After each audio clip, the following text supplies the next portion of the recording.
Gama, Afif, Tragedi 98. Belakangan ini mulai populer lagi di medsos. Dan semua bermuara pada satu topik, yaitu pelanggaran HAM. Tapi gue gak mau bahas soal kasusnya atau pelakunya.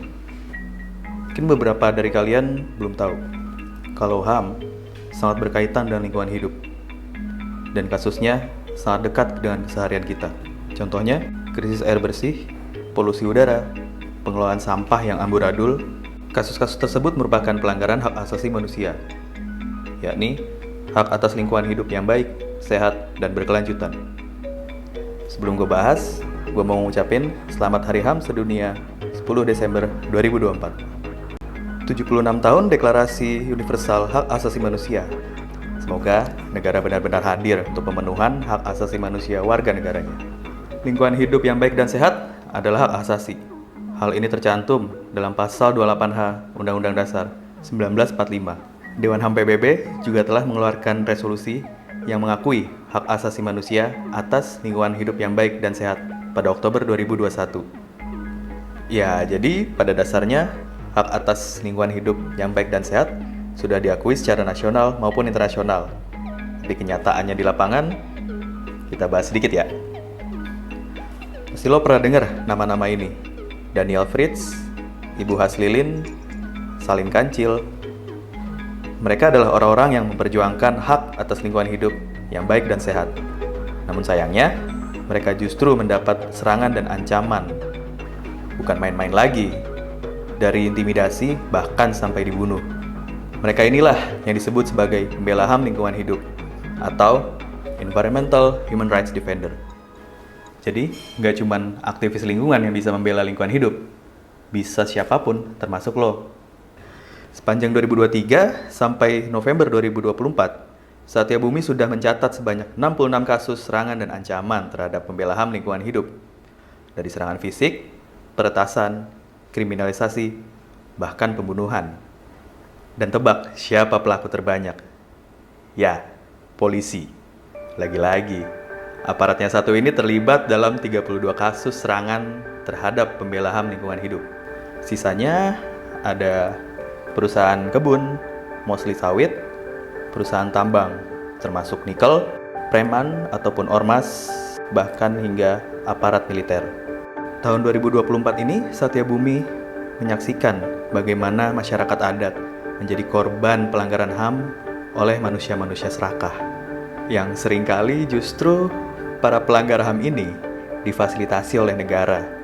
Seperti contoh, pemberian izin hingga menerjunkan polisi dan militer. Di Kalimantan Barat misalnya, masyarakat Dayakualan dirampas hak-haknya atas lingkungan hidup. Hutan tempat mereka hidup mencari makan dan minum direnggut sejak 2020. Kita sebut saja nama perusahaannya, PT Mayawana Persada, perusahaan kayu, pelaku pembabat hutan terbesar di Kalimantan dalam 1 dekade terakhir. Alih-alih mendapatkan kompensasi, warga yang kehilangan hutannya justru dikriminalisasi. Di 2024 ini, PT Mayawana Persada sudah mengkriminalisasi 2 masyarakat adat Dayak dengan tuduhan pemerasan. Padahal, mereka hanya menuntut ganti rugi perusahaan yang telah disepakati bersama. Dan baru banget akhir November 2024 terjadi banjir di Desa Kualan Hilir, Kabupaten Ketapang, Kalimantan Barat. Yang menanggung akibatnya tentu saja warga di sana. Perusahaan tidak merasakan sama sekali akibat dari perbuatan mereka. Sangat tidak adil bukan? Di Sulawesi Tenggara, tepatnya Pulau Kabaena, masyarakat suku Bajau, suku pengembara laut terakhir di bumi, turut jadi korban dari proyek ambisius hilirisasi nikel. Budaya mereka untuk melaut dan menyelam selama ribuan tahun sedikit lagi punah. Karena apa? Ya, laut mereka tercemar oleh limbah logam dari aktivitas pertambangan nikel. Ikan mereka mati, kerang yang mereka konsumsi pun tercemar logam berat. Sejumlah anak suku Bajau meninggal karena tenggelam di air beracun itu. Kemudian ada seorang ibu yang meninggal karena kanker setelah rutin makan hasil laut di sekitar rumahnya. Belum lagi banyak warga yang terkena ISPA. Kemudian di Papua, pemerintah kembali melanjutkan program food estate. PSN Food Estate telah merusak 10.000 hektar hutan, savana, dan lahan gambut di Merauke. 4 kelompok masyarakat adat menjadi korban penggusuran dan penyerobotan tanah adat.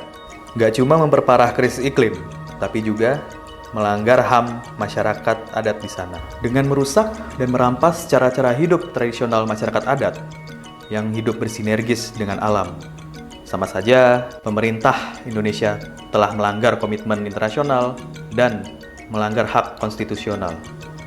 Tetap suarakan di media sosial, awasi setiap proyek besar di daerah kalian, dan dengan bersuara saja, kalian sudah bergabung dalam barisan pembela HAM lingkungan hidup. Bantu para korban untuk tetap berdaya dan berjuang untuk mendapatkan keadilan. Presiden melalui kementerian terkait harus meningkatkan perlindungan hukum melalui reformasi hukum dan memperkuat regulasi dan memastikan penerapannya secara adil dan konsisten. Walaupun ya kita sama-sama tahu kalau presiden kita punya track record yang kurang baik soal HAM. Belum lagi Menteri HAM kita yang munculnya pas minta naikin anggaran doang.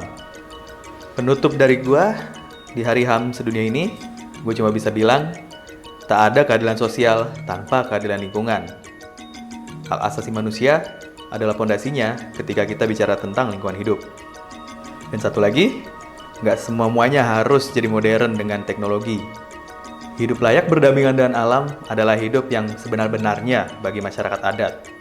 Jadi, stigma soal penghambat pembangunan dan menolak kemajuan itu omong kosong. Perjuangkan hak asasi kita, masa depan kita, sekarang juga.